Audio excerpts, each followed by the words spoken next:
Okay, so the chapter 1 covered the introduction to project management for information technology education.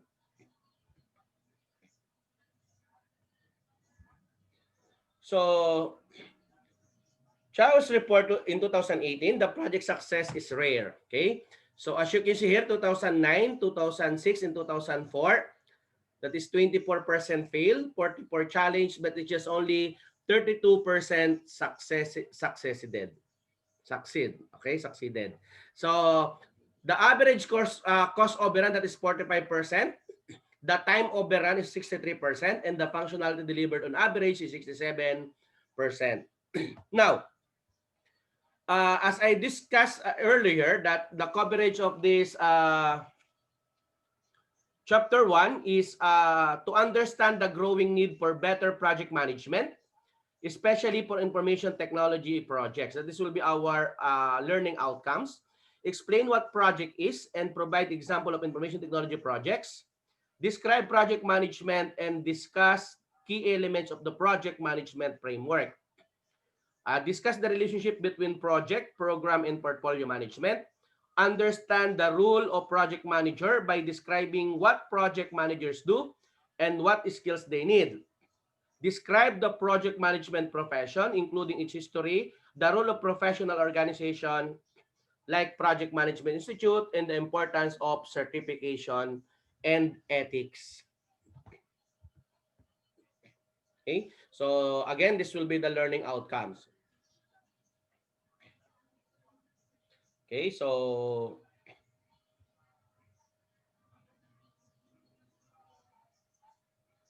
yon.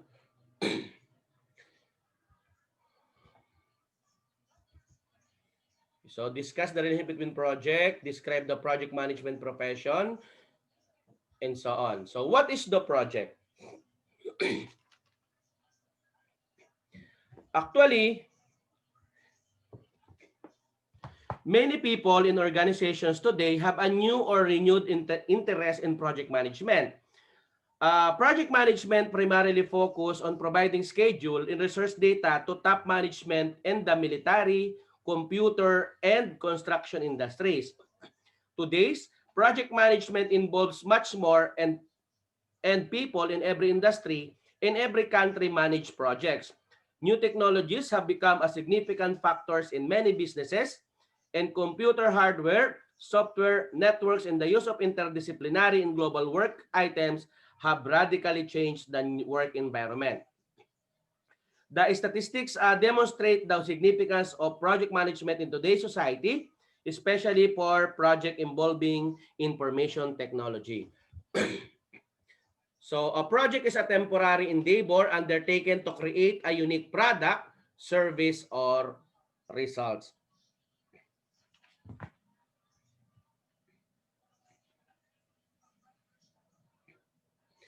So although several researchers question the methodology of the studies, no, as what I presented earlier, no, uh, because many organizations assert that using project management provide advantages. Okay, what are those advantages in using project management? We have a better control of financial, physical, and human resources. We have improved customer relations, shorter development times, lower cost and improved productivity, higher quality and increased reliability, and higher profit margins, better internal coordination, positive impact on meeting strategic goals, and higher working morals. Now, it is important to understand the concept of a project because as I mentioned earlier, as we define, no, this is a temporary endeavor undertaken to create a unique product or service as a result. Because operations, on the other hand, is work done in organization to sustain the business projects are different from operation. In that they end when their objective have been reached or the project has been terminated. The example of information technology projects.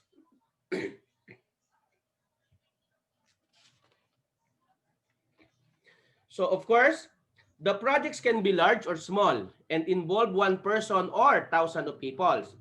They can be done in one day or take years to complete because information technology projects involve, of course, hardware, I think also software and networks to create a product or service or result. Example of information technology projects include a help desk or technical worker replaces 10 laptops for a small department.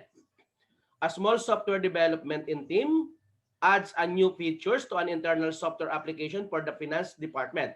As I mentioned,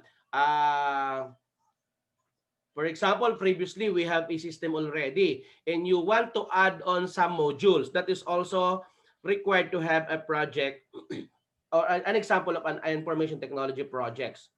You just simply add a module. A college campus upgrades its technology infrastructure to provide wireless internet access across the whole campus. That is also IT projects. Across functional task force in company decide what voice over internet protocol system to purchase and how it will be implemented. A company develops a new system to increase sales force productivity and customer relationship management. Or a television network implements a system to allow viewers to vote for contestant and provide other feedback on programs. The automobile industry develops a website to streamline procurement. A government group develops a system to track child immunization, or a large group of volunteers from organizations throughout the world develop a standard for new communication technology. This will be an example of an IT project.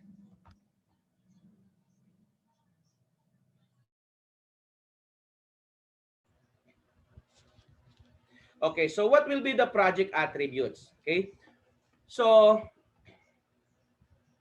as you can see, project comes in all shapes and sizes. So as I mentioned earlier, no, there is a small, a middle, or a large project. The following attributes help to define a project further. So a project has a unique purpose, as I mentioned. Now, every project should have a well-defined objective. The unique purpose of the project would be to create a collaborative report with ideas from people throughout the company. So the result would provide the basis for further discussion in projects, and the project result in a unique product, service, or result. A project sometimes is temporary. Okay? A project has a definite beginning and a definite end. In the information technology collaboration project, for example, it might form a team of people to work immediately on the project and then expect a report and an executive presentation of the results in 1 month. A project is developed using progressive elaboration. So, projects are often defined broadly when they begin, and as time passes, the specific details of the project become clearer. Therefore, a project should be developed in increments. A project team should develop initial plans and then update team with more detail based on new information. A project requires resources open from various areas. Of course, resources include people, hardware, software, or other aspects. Don't forget that. Many projects cross departmental or other boundaries to achieve their unique purposes. So for IT collaboration project, people from IT, marketing, sales, distribution, and other areas of the company would need to work together to develop ideas. That's why actually in developing a project, for example, if your proposal is related for hotel, no? Hotel system, it's better for you to have an expert, no, or with technical know-how when it comes to hotel operations.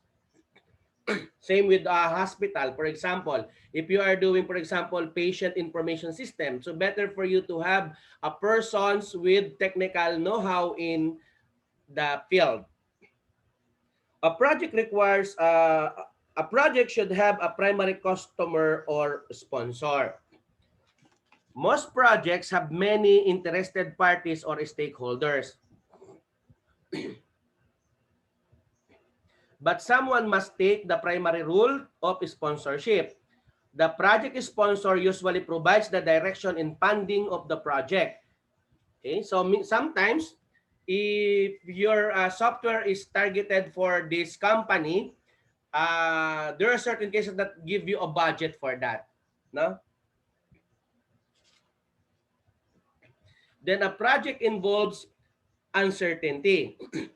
Why? Because every project is unique. No? It is sometimes difficult to define its objective clearly. It's too hard for us to estimate how long it will take, no, to complete or determine how much it will cost. Why? Because there are some external factors also cause uncertainty, such as, for example, supplier going out of business or a project team member needing unplanned time off. And this uncertainty is one of the main reasons project management is so challenging, especially on projects involving new technologies. But that's why you have a leader. No? An effective leader or a project manager is crucial to a project success, because project managers or project leader work with the project sponsors, the project team, and the other people involved in a project to meet the project goals. Okay. Of course, the project and program managers. But prior to that,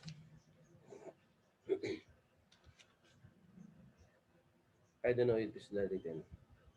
Yeah, okay. Okay, so the project managers work with project sponsor, as I mentioned, no? The project team and other people involved in a project to meet project goals. But while programs are a group of related projects managed in a coordinated way to obtain benefits and control not available from managing them individually. Now, so if you are a project leader or if you are a project lead or a team leader, you must oversee the programs and open up as bosses for project managers. Take note, act as a boss, not as a follower. Because sometimes in a group, in a capstone development, sometimes the leader was assigned to do all the tasks. No, you are not a good leader. A good leader could distribute, no, the task with his crew members. No? Okay. Now, so the project managers, I hope that it will run.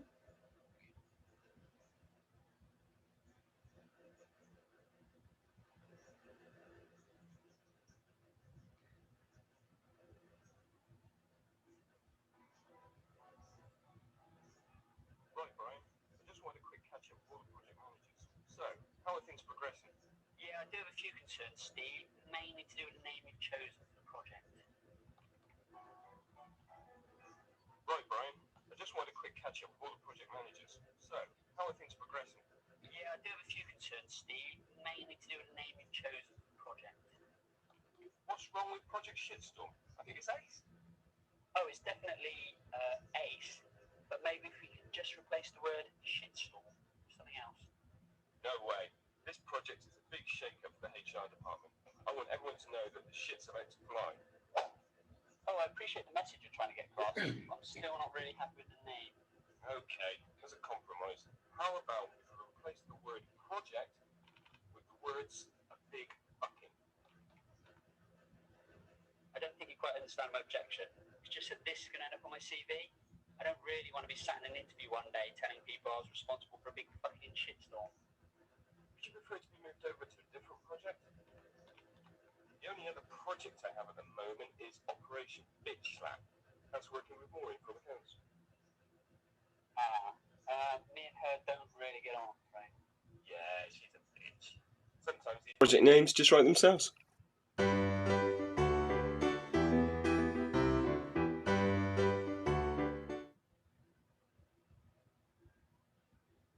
Okay, another video. Hi there, everybody. My name is Richard McMunn, and in this I just wanted a video, quick chat, I'm going Brian. to teach you I've how received to a worrying pass number of successfully complaints about your behaviour project recently. manager's Really? interview. What about? So I'm going to give Well, you I've 7 decided really to tell you in the important style of project one of manager those interview top questions 5 lists of the and telly. also sample I've even got sound responses. effects. So please I'm watch not the sure I'm video from comfortable beginning to with end. this. I'm In going to tell you where you can get a 5, copy of these bad slides, personal so you hygiene. can download Janice them from for marketing free, says, and I you can quote, start using "He them for smells your like a preparation." duck's So let's get ass." straight into That it. As I really say, is my name unnecessarily Richard McMahon. specific. A very, It is a very bit, warm welcome but from me. That's me there nevertheless, on the right I think it's side, something the you tall should chap. look into. I've been helping people pass Look into interviews your hygiene, for that about is, 20 not a duck's years ass. now. Yes, I A lot of understand. my work is Okay on, then, let's on crack YouTube, on. also on my website, In howtobecome.com. 4. And in this video, I'm going to Okay, this one's a bit focus tricky. on helping Sue you from pass your upstairs says project that whenever manager's you look interview. at her, So like I she say, feels watch it like you're from beginning mentally to end, undressing because her. I'm going to give you the What? slides. Now, Just Brian, a couple of I things can't would stress very enough how appreciate if you seriously could we do for me take is sexual subscribe harassment to the around channel here. by clicking But I the don't link even know who below. Sue from You'll get upstairs notified is. as soon as I She's a create blonde girl with more big free tits. videos. You'll get an email Normally I put straight this sort away. of thing down to You'll never receive any misunderstanding, spam or but I've had anything similar like that. complaints about you And from also, I Becky, would very Gemma, much and Big appreciate it Dave. if you do like No, this video, not if Big you would give it a Dave. thumbs up. Also say hi in the comment 3. section below. Alan from Let me know what Personnel says interview you you've make got these coming up, weird and if you'd faces like me when you're to create taking a some crap. sample What? questions for That's you the to help you face. prepare further, Wait a please minute. just mention When's it in Alan the seen me comment taking a section below. crap? Okay, In so 7 2. Did a questions, poo in the 7 office. project manager Oh, that's questions. horseshit. First and Don't be foremost, question number ridiculous. 1. Who would What bring are a the most horse into the important office? skills of a Look, project Steve, manager? I don't know and what's why? going on here, Now, but there's none of these obviously loads accusations of are different true. skills And I'm not required going to be a listen to this successful anymore. project Oh, go manager, on. but you There's need only to one more list to them, go. but I also spent ages state in what the most PowerPoint making important this. ones are for you. I'm And going to the tell you number what I one would say complaint as a about project Brian manager is and the reasons why. So your here's some use tips of first foul of all before I language give you around a the sample office. response. Obviously, there Oh, are many fuck skills off. required to be a successful project manager, and they are all as important as each other. However, I recommend you state that both planning and the execution of your plan are the main ones. Now, there's loads of different elements to that. Obviously, strategic planning, communicating, motivating your team, leading, etc. But planning and execution, without those, you don't get the project delivered on time or within budget.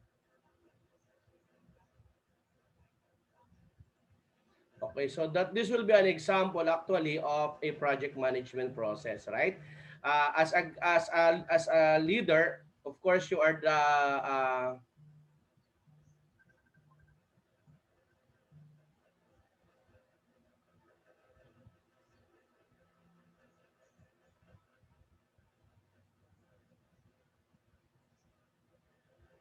wait for a while.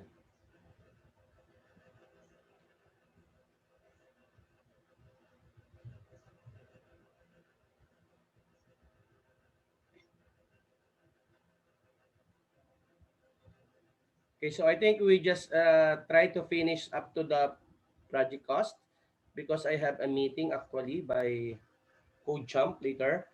Okay, this will be the last slide. Then I will continue this presentation next meeting. Okay, so the triple constraint, no, of project management. We need to take note that every project is constrained in different ways by its scope, time, and cost goals. These limitations are sometimes referred to in the project management as the triple constraint. To create a successful project, a project manager must consider scope, time in cost, and balance, and these three often competing goals. Of course, he or she must consider the following. So the scope, what work will be done as part of the project, and what unique product, service, or result does the customer or sponsor expect from the project, and how will the scope be verified. Time, how long should it take to complete the project, and what is the project schedule? How will the team track actual schedule performance, and who can approve changes to the schedule? The cost, what should it cost to complete the project, and what is the project budget? How will cost be tracked, and how can authorize changes to the budget? Managing the triple constraint involves making trade-offs between scope, time, and cost goals for a project. So for example, you might need to increase the budget for a project to meet scope and the time goals. Alternatively, you might have to reduce the scope of a project to meet time and cost goals. Experienced project managers know that you must decide which aspect of the triple constraint is most important. If time is most important, you must often change the initial scope and or cost goals to meet the schedule. If scope goals are most important, you may need to adjust time and or cost goal. Okay? So, I think that's it muna for today because it's already 9:04. I have an appointment by